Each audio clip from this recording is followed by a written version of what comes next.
तो friends, tax audit report form 3CD for financial year 1920, it means assessment year 2021। इसमें close 44 में आप detail देते हो breakup of total expenditure of entities जो जीएसटी में रजिस्टर्ड हैं या जीएसटी में रजिस्टर्ड नहीं है। टोटल एक्सपेंडिचर का मतलब है जो आपके P&L अकाउंट में आ रहा है। टोटल को आप लिखोगे कॉलम 2 में। इस एक्सपेंडिचर को आपको बाइफरकेट करके लिखना है, जीएसटी में जो एंटिटीज रजिस्टर्ड हैं और जो एंटिटीज जीएसटी में रजिस्टर्ड नहीं है।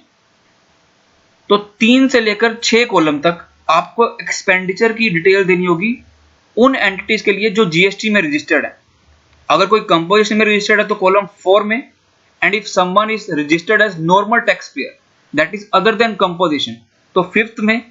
और अगर आपने कोई एक्सपेंडिचर इनकर किया है जो आपके P&L अकाउंट में आ रहा है रिलेटिंग टू गुड्स और सर्विस जो एग्जेम्प्ट है फ्रॉम जीएसटी तो वो 3rd में। 3 से लेकर 5 तक का टोटल आएगा 6th के कॉलम में, total payment to registered entities. 7 में क्या आएगा, अगर आपने कोई एक्सपेंडिचर किया ऐसी एंटिटीज पे जो जीएसटी में रजिस्टर्ड नहीं है उनसे रिलेटेड एक्सपेंडिचर आप लिखोगे 7th में। और एक क्लोज है 30C, ये क्या बोलता है, whether the assessee has entered into an impermissible avoidance agreement as referred to in section 96 during the previous year. Yes या नो में आंसर देना है। Answer is yes. Please specify 1 nature of impermissible avoidance arrangement, कि उसका क्या agreement है। मतलब अगर आपने कोई टैक्स हेवन कंट्री के साथ कोई अरेंजमेंट किया हुआ है जिससे आपकी टैक्स की चोरी हो रही है। टैक्स हेवन कंट्री मतलब जिसमें टैक्स रेट बहुत कम है या टैक्स है ही नहीं है। सेकंड, आपको उसका अमाउंट लिखना पड़ेगा ऑफ टैक्स बेनिफिट जो आपको अराइज हो रहा है in aggregate to all the parties जो उस एग्रीमेंट में इन्वॉल्व हैं।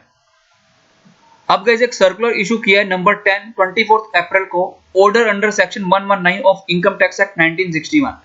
ये आपको बोल रहा है ये जो फॉर्म 3CD है जिसे अमेंड किया गया था और इसमें जो रिपोर्टिंग क्लोज थे 30C और क्लोज 44, इसकी रिपोर्टिंग हमने फाइनेंशियल ईयर 18-19 की टैक्स ऑडिट रिपोर्ट पे भी नहीं की थी बिकॉज सर्कुलर नंबर 9 ने बोला था कि अभी इसे हम होल्ड पर रख रहे हैं।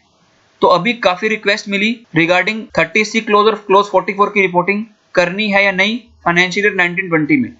The matter has been examined and in view of the prevailing situation due to COVID-19 it has been decided by the board that the reporting under clause 30C and clause 44 of the tax audit report shall be kept in abeyance। मतलब इसको अभी hold पे रख रहे हैं।